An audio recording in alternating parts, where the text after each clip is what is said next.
Welcome to yet another episode of the Tokenizer series of the Token Reg Radar interviews, this time with a guest from Hong Kong. The Token Reg Radar is a global regulatory radar constantly collecting data about regulatory news within the token economy and the space of asset tokenization and security tokens. The Token Reg Radar is a SaaS service for lawyers, issuance companies, exchanges, and companies running STOs around the world.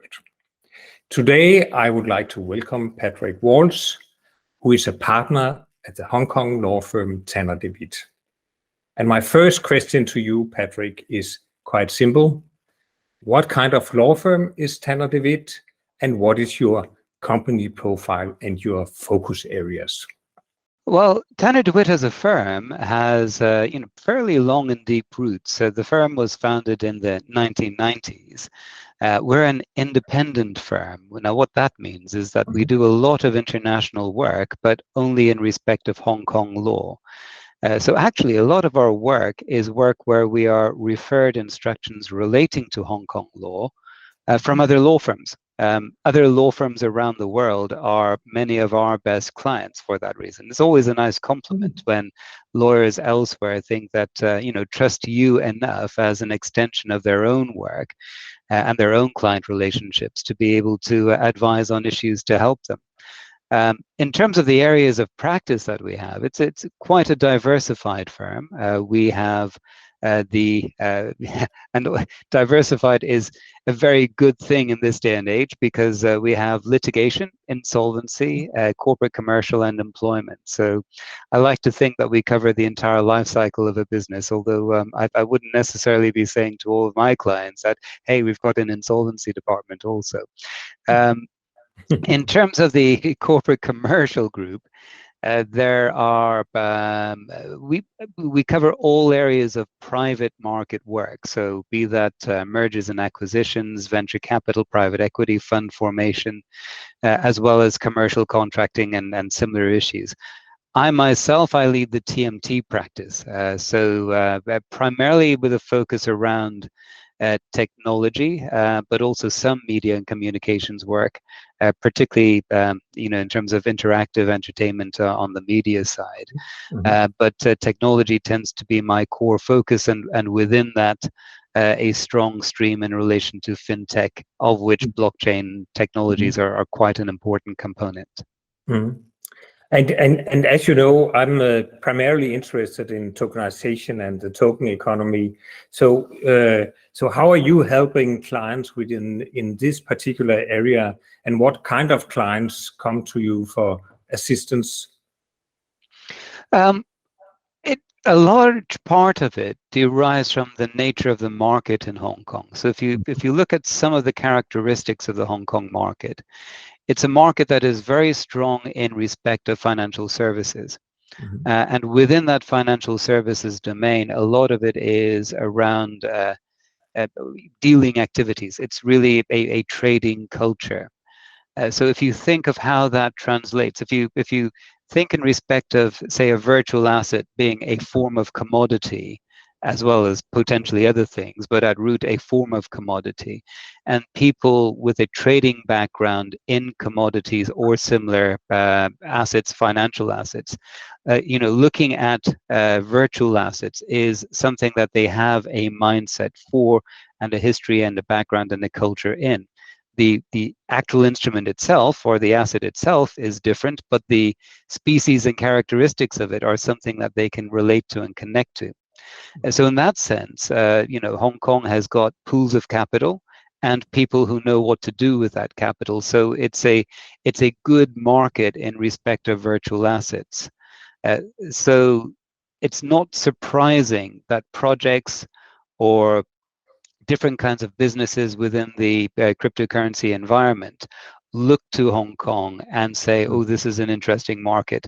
Can we offer our services here? Can we offer this form of virtual asset here? Can we list on an exchange that is operating here? So these are the kinds of questions that we typically get asked, and it's often from either project teams or businesses that are operating elsewhere that find us by virtue of doing, basically doing web searches and finding that we've written about this, including in fine established journals such as the Tokenizer, or alternatively through my own connections within, say, law firms that focus on technology, virtual assets, cryptocurrency matters, and they may have clients who also need help and support for Hong Kong matters.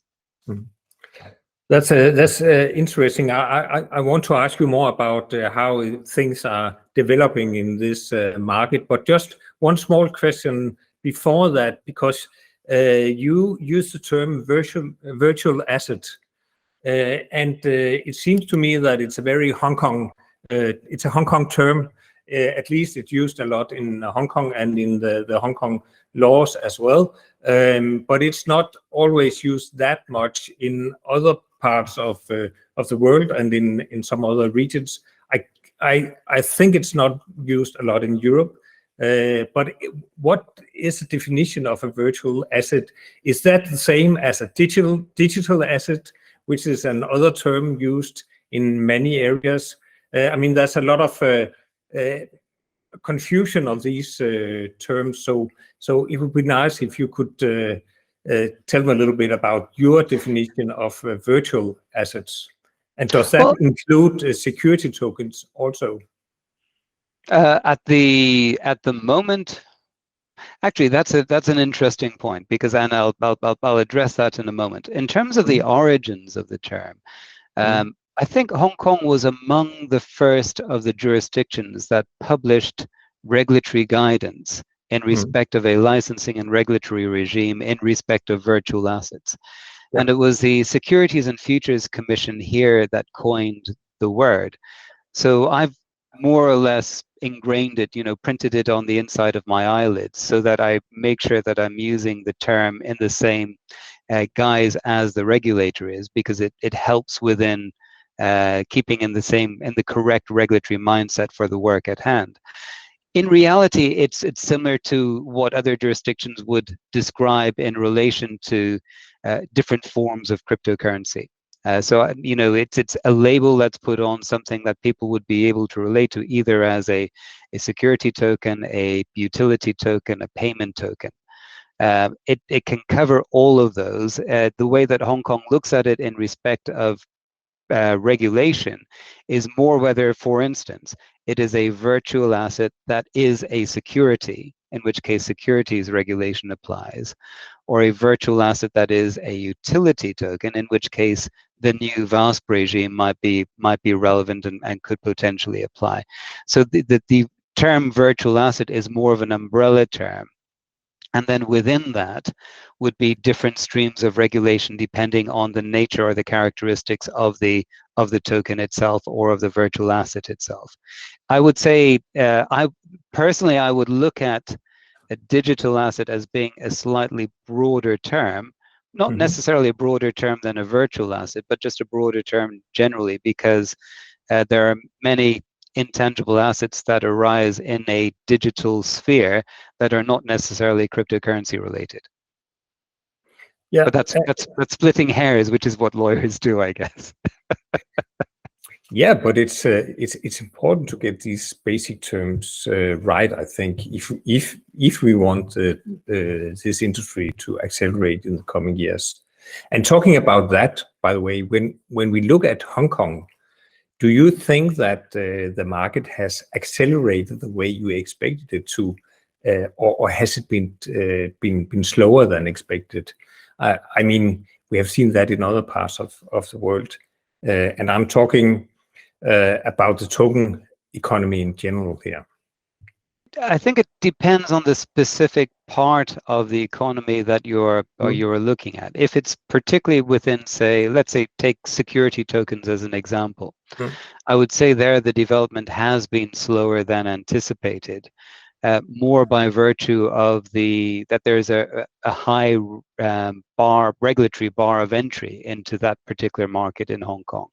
Appropriately so, but at the same time, it is still a high bar of entry. But if you looked in different areas, for instance, if you look in the way that tokenization is almost de rigueur in say a gaming sector or a gaming area, and the way that that has come on and taken on, that has been something where it feels that the pace of development is where it should be. I think the challenges have been that the technology and the potential capabilities of the technology have outstripped the pace of regulation to keep up with. And as a consequence, the regulation is catching up, but in a fairly blunt way, which acts as a drag or a constraint on development. And now, that's not to criticize regulation, because that's the natural role of regulation, because its objects and its policy objectives are different than just develop. It's more in relation to the protection of either the purchasing public or the investing public, as well as other issues around making sure that there is a good and ethical market.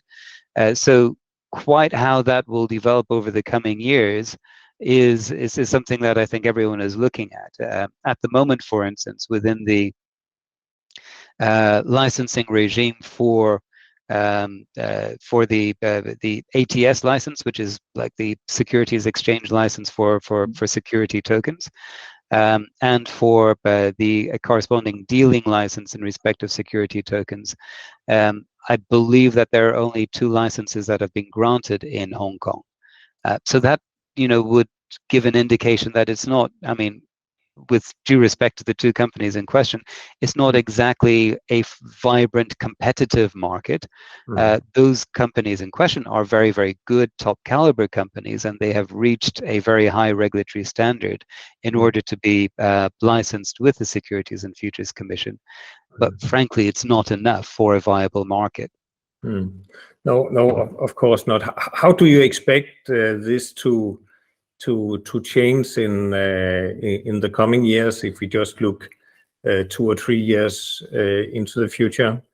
Well, what I think will be interesting is whether there is know-how that has been acquired, both within the industry as well as within the regulator, to make the path to licensing, if not, it's still going to have a few bumps in the road, but at least a little bit more tried and assured. And that might help new entrants to the market. I think one of the other challenges or opportunities is that it's quite likely that different businesses that are going in that track are going to use different business models and have different objectives in terms of what they're trying to do. And how that is met by the regulator in a way that encourages new entrants to the market is, I think that's where we just need to see what happens. I think the hope is that the dynamics of Hong Kong are in many ways ideally suited to an active licensed regulated industry. But whether or not it's possible to facilitate that with with what has so far been quite a conservative outlook from the view of the regulator remains to be seen. Okay, so would you say that the regulators and the government of Hong Kong in general are supporting this development, supporting the use of blockchain technology, supporting security tokens and the token economy, or is it attitude still, or perhaps currently still a little bit skeptical, or how is that? I think we should probably split that out into a couple of parts, Michael. On the one hand, let's separate the government from the regulator, because whether it's the Hong Kong Monetary Authority or the Securities and Futures Commission, they're independent statutory bodies, and they've got a very specific policy role, which is monitoring and supervision of their respective markets. And within that, you might have a regulatory ethos, but they're not necessarily there to promote Hong Kong, if you understand me. Whereas if you look at the government, their role is in many ways to promote Hong Kong. And within that, there's a strong policy initiative towards the promotion of Hong Kong as an innovation center within Asia. And if you look at the ingredients of what makes the Hong Kong economy tick, financial services is core to that. So it is clear that innovation and financial services will go hand in hand in Hong Kong.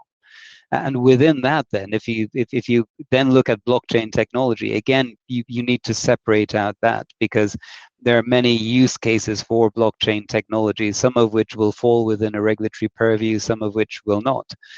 So you can have innovation within a range of unregulated spaces using blockchain technology with perfect freedom and with full support of the variety of incentives that the Hong Kong government offers to businesses here. And then within the regulatory area, it just depends on what you're doing, and you'll need to be guided through that to be able to assess the viability of what you're looking to do within the Hong Kong market. But there, at least you have got a certainty in respect of what the rules are. Whether or not those rules will suit your business or not is the second question, but there's certainty, at least in respect of the legal landscape. Yeah, absolutely. That's interesting. An example, a new example of a regulation is the VASP regulation, Virtual Asset Service Provider regulation, that you mentioned briefly some minutes ago, actually, which will, I believe, come into force in March next year in Hong Kong. Could you please explain a little bit about what the VASP regulation is about, and tell us if that covers the areas that we have been talking about here, including security tokens? Well, and maybe first to start with discussing or explaining what is covered in Hong Kong. Yep. Presently, the regulation that is covered in Hong Kong is if people wish to set up an exchange for the trading of tokens that are securities. I say exchange loosely, it's actually an automated trading service. But if people wish to establish that in Hong Kong, then they must obtain a license to do so. So that's one form of regulation that presently exists. If people want to engage in what you might describe as dealer-broker type activities in respect of the promotion and trading of security tokens, then there is a particular license that those people would need to have also. So that's another form of regulation. There's also regulation in respect of fund managers that wish to have tokens, as particularly security tokens, as part of their investment mandate, and there's an uplift process in respect of their licenses in order to be able to engage in that activity according to different exposures and thresholds that they would need to meet. So that's the regulation that is there presently, focuses entirely almost on security tokens. The new proposal is to deal with regulation in respect of tokens that are not security tokens, so the rest of the token ecosystem. And the main driver for that is AML and KYC. So it's the legislation, the legislative changes are occurring in an amendment to the anti-money laundering ordinance, called AMLO for short. So that's where the new VASP regime is. It so happens that the regulator that will be enforcing the new regime is also the Securities and Futures Commission, but primarily for AML KYC purposes. The reason for that is a lot of the domain experience within the regulatory environment sits with the SFC, so it's almost for convenience and efficiency that it should be them that step forward and take the mantle for that. And now the target of the new legislation is mainly on what you would describe as just token exchanges. And certain activities related to token exchanges. So if you are operating a token exchange in Hong Kong, you would, when the legislation becomes effective, and assuming that you wish to go through the grandfathering process, you would need to get licensed.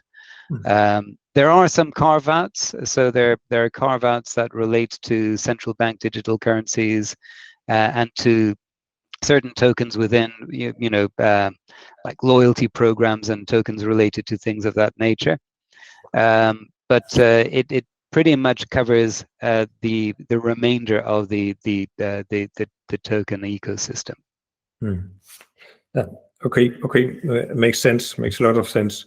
I have one more question. It's more specific, almost more technical question. But as I understand, the security token offering possibilities in Hong Kong currently, if you make an STO in Hong Kong, you are only able to offer tokens for professional investors. Is that correct, or are there some exemptions, or will this change going forward, or is it just the way it should be now? Not only is it correct in respect of security tokens now, it's also correct in respect of the new VASP regime for tokens that are not securities. So Okay. the market will be a professional investor only market. Now, the Securities and Futures Commission has not said that that's written in stone and will be so forevermore. But they don't believe that there's enough maturity in the market to open it to retail. So will that change? It will change. In terms of what time frame, hard to say. It depends on the development of the market. But it is a professional investor only market, and it will be that will also apply in respect of the new VASP regime when that comes into force also. That particularly that aspect in relation to the new VASP regime was quite a big judgment call, and I won't say it's controversial, but there was quite a strong debate about it, and it certainly is something that has had an impact in respect of the activity of particular businesses in Hong Kong. There will be businesses who will, see that they do not necessarily wish to operate in Hong Kong, going through a licensing process that they may view as being uncertain, expensive, and taking time in respect of what their business development path is. And that's been something that we've seen in the market in Hong Kong. Because one of the visions or ideas, at least for some people, when it comes to tokenization, is also a kind of more democratized market, a market that is opening up to more investors, including retail investors. But that will perhaps happen on long term, but not in the middle term. Yes, and I think the fear there, and there is some justification to it if you look at some of the activities in the market, that there is a hype cycle that the markets tend to go through. That there's actually quite a lot of retail activity in the Hong Kong markets generally, as much as it is an international financial services center. There's quite a lot of local retail activity also. And in that sense, I think the concern was that because of the immaturity in the market, that there was a risk that retail investors would not be properly protected. And until proper systems, processes, and so forth were in place, tried and tested by the SFC with licensed persons, until that there was some track record of that, then it was premature to expose the retail market to that particular risk. Now, you could look at that as in a philosophical outlook. I mean, that is a very much a looking after people type of top-down approach, which is in its purest sense, blockchain is the antithesis of that. It is each person independent, making own decisions without intermediaries or other persons having governance or over them. So there is that tension, but at the same time that the markets haven't exactly behaved themselves. Oh yes, you certainly have a valid point there. Absolutely. Thank you so much, Padraig, for taking time out for this interview today. You gave us a lot of highly interesting information and insights into your jurisdiction. So thank you very much for that. And thank you also to the viewers of this episode of the Token Reg Radar interviews brought to you by the Tokenizer. We will be back soon with yet another episode and a new exciting legal expert as guest. Meanwhile, please visit the Tokenizer and check out the Token Reg Radar on regradar.thetokenizer.io. Thank you so much. Bye-bye. It was a pleasure speaking to you again, Michael.